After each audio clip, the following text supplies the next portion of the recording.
Aunque lejos de pretender ver en la historia una sucesión de hechos económicos que condicionan fatalmente el devenir de la misma, parece interesante y necesario observar también la cuestión económica, máxime cuando hay sistemas preponderantes que efectivamente subordinan toda su acción a los intereses económicos. De hecho, la destrucción de España, gestada por sus enemigos muy especialmente en los siglos XVII y XVIII, se perfeccionó en el siglo XIX basándose, también muy principalmente, en tratados de comercio. Vamos a intentar nadar entre esas dos concepciones. Por una parte, la visión humanista de la historia y por otra, la prostitución de la historia por quienes implantan conceptos estrictamente economicistas. Otro factor que evidentemente influye en el desarrollo de la economía es el poblacional.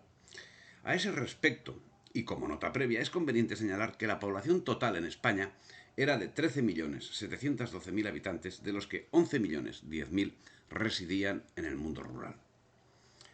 Señala Alexandre Moreau que desde 1723 a 1834 se había duplicado la población española, habiendo pasado de 7,5 millones a 15, y añade, excluyendo la provincia de Madrid, los puntos de más población de España son Guipúzcoa, que tiene 2.100 habitantes por legua cuadrada, como la Alsacia y los Países Bajos; Valencia, que tiene 1.540, como las provincias de Venecia, la Bretaña y la Irlanda; Navarra, que tiene 1.400, como la Moravia, Bohemia e Inglaterra; las Islas Baleares, que tienen 1.300, como las Islas Británicas y el Reino de Nápoles; Asturias, que tiene 1.200, como Francia; Sevilla y Granada, que tienen 1.100, como la Silesia y la Toscana; pero La Mancha y la Extremadura solo tienen 350, como la Valaquia y las provincias de la Turquía europea.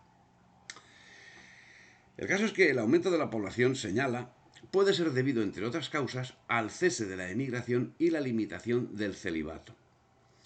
La mortalidad, dice, ha disminuido en España como en los demás países de la Europa civilizada y la población progresa con rapidez. Veremos que, a pesar de las circunstancias sufridas, resultan razonables. Por otra parte, el desarrollo de la actividad económica ha existido siempre, pero ciertamente a mediados del siglo XVIII se produjo la conocida como Revolución Industrial, y es con ese espíritu economicista, grotescamente conocido como ilustrado, con el que se acosaría y acabaría derribando las Españas. Pero es cierto que la industria era inexistente en las Españas antes de la invasión británica llevada a cabo en el siglo XIX sobre las mismas. Ciertamente no. Existía una industria manufacturera que servía a las necesidades de la población y que posibilitaba la vida a grandes sectores humanos. Su éxito, en territorios tan vastos, lógicamente tenía un desarrollo desigual, pero es el caso que a finales del siglo XVIII los virreinatos americanos se encontraban a la cabeza de todo desarrollismo, con un nivel de vida, de libertad y de seguridad ciudadana que enardecían la codicia del mercantilismo europeo en general y muy especialmente del inglés, que sería actor definitivo en su propio beneficio. La destrucción metódica de la industria española fue llevada a cabo en la península durante la conocida como Guerra de la Independencia, aún sin existir enemigo militar al que batir, y en América conforme avanzaba el dominio de los libertadores, y siempre estaban detrás, siempre, las baterías británicas. Acabado el conflicto bélico con los franceses en la península, se inició la recuperación económica que, como consecuencia de los subsiguientes conflictos bélicos peninsulares, no alcanzaría el nivel de evolución que se estaba siguiendo en países como Francia o Inglaterra. En lo económico, el comercio era prácticamente inexistente mientras la industria estaba paralizada y la previamente existente había sido metódicamente bombardeada por las tropas inglesas en el claro objetivo de eliminar competencias. Los campos estaban devastados por la guerra. No obstante, en 1820 se pusieron a punto nuevas técnicas de conservación de alimentos consistentes en la esterilización y el envasado hermético. Se desplazaba así a los antiguos salazones. La implantación de esas técnicas se remonta a 1828 en Gijón y 1836 en La Coruña. Pero la aplicación a escala industrial no se llevó a cabo hasta 1880 debido a múltiples factores, tales como la falta de capitales y las conocidas como guerras carlistas. Solo se superó ese obstáculo después del conflicto cantonalista, cuando conserveros catalanes se instalaron en Galicia. En 1825 se procedió a actualizar la legislación sobre explotación minera, que hasta la fecha se regía por las ordenanzas dictadas por Felipe II el 22 de agosto de 1584.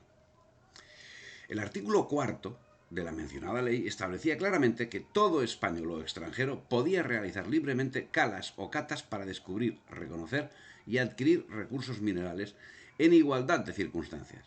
Este principio seguiría apareciendo inexorablemente hasta 1868, cuando alcanzó rango de ley. El Real Decreto de 4 de julio del 25 sobre explotación minera se completaba con una instrucción provisional de 18 de diciembre que introducía serias contradicciones. En ese año de 1825, minería y metalurgia del cobre del suroeste, en Río Tinto, van alcanzando un creciente protagonismo en la minería metalúrgica española.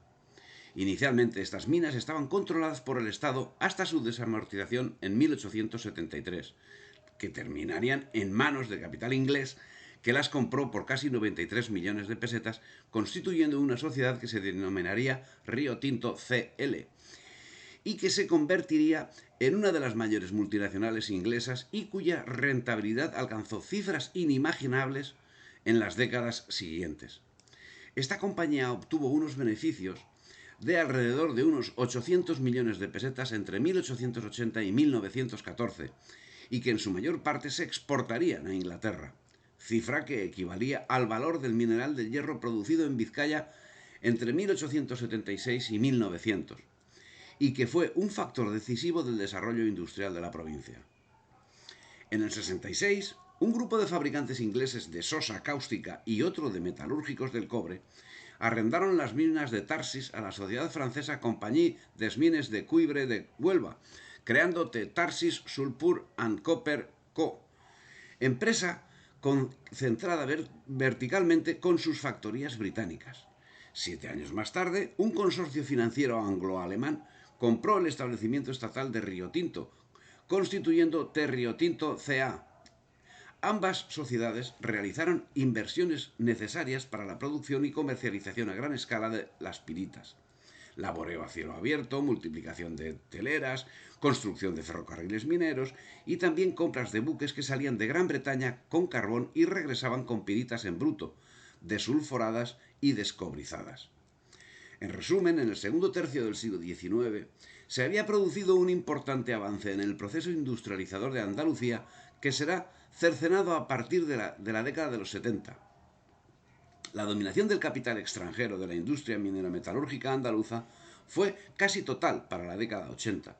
La incidencia de su explotación sobre el territorio y el tejido social fue escasa al exportarse los beneficios y el mineral o el metal en bruto, no transformado. Por lo que respecta a Cuba, esta legislación tardó 5 años en llegar. No sería hasta 1830, cuando se firmó el Tratado de Comercio con Inglaterra y cuando se implantó en Cuba la legislación sobre minerías, que previamente estaba en la península desde 1825. A partir de esta fecha, se produce la entrada masiva de capitales foráneos que tomaron el relevo en el control de la extracción en la isla. Entre las empresas que se formaron destaca sobre todo la Consolidated Copper Mines of Cobre Association, constituida en Londres en 1835 con un capital bastante elevado para la época, 480.000 libras, y que lideró el laboreo de esa zona durante bastantes años. Poco después se iniciaría también en Cuba la construcción de la primera línea de ferrocarril. El principal motor de este proyecto fue Claudio Martínez de Pinillo, el conde de Villanueva, nacido en La Habana, quien en 1832 se inició como presidente de la Real Junta de Fomento de La Habana. Esta entidad llevaría a cabo la construcción del ferrocarril, consiguiendo un empréstito de 2 millones de pesos negociado en Inglaterra. La construcción de la línea tuvo al norteamericano Alfred Kruger como ingeniero principal. El 19 de noviembre del 37, la compañía Caminos de Hierro de La Habana abrió su primer tramo de 27,5 kilómetros desde la capital hasta Bejucal, solo 12 años después del primer servicio de ferrocarril público británico. En 1855, Cuba contaba con 522 kilómetros de vía ferroviaria, duplicándose en una década y siguiendo su construcción, que conoció incremento en 1871. En 1879 había 333 kilómetros construidos. Y en la península puede calcularse para todo el siglo XIX una inversión ferroviaria efectiva de 3.188 millones de pesetas, de las cuales 2.422 millones procedieron de la inversión particular y 766, el 24%, de subvenciones del Estado. En el 69 había 336 millones de pesetas concedidas en subvenciones. Dentro del capital privado, la mayor parte de la inversión realizada se hizo a través de obligaciones o títulos de renta fija, en un 65% del total frente al 35% restante en acciones.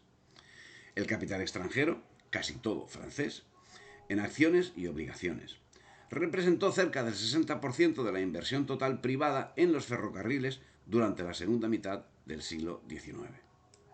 También en la península podemos encontrar el efecto del Tratado de Libre Comercio, cuando en 1833 se constituyó la Real Compañía Asturiana de Minas, que contaba con la participación de capitales belgas. Como queda señalado, desde el 25 todo español o extranjero podía realizar libremente calas o catas para descubrir, reconocer y adquirir recursos minerales. Una dejación que forzosamente debía ser consecuencia de algo. Ese algo puede vislumbrarse si atendemos los servicios prestados por las potencias extranjeras como Inglaterra en la lucha contra Napoleón y que no podían quedarse reducidas a la destrucción de la incipiente industria nacional. Así, durante el reinado de Fernando VII, el 28 de octubre del 28, se reconoció una deuda con la Gran Bretaña de 60 millones de reales en concepto de presos e indemnizaciones procedentes de la época de las guerras anteriores a esta fecha, siendo ministro de Hacienda López Ballesteros.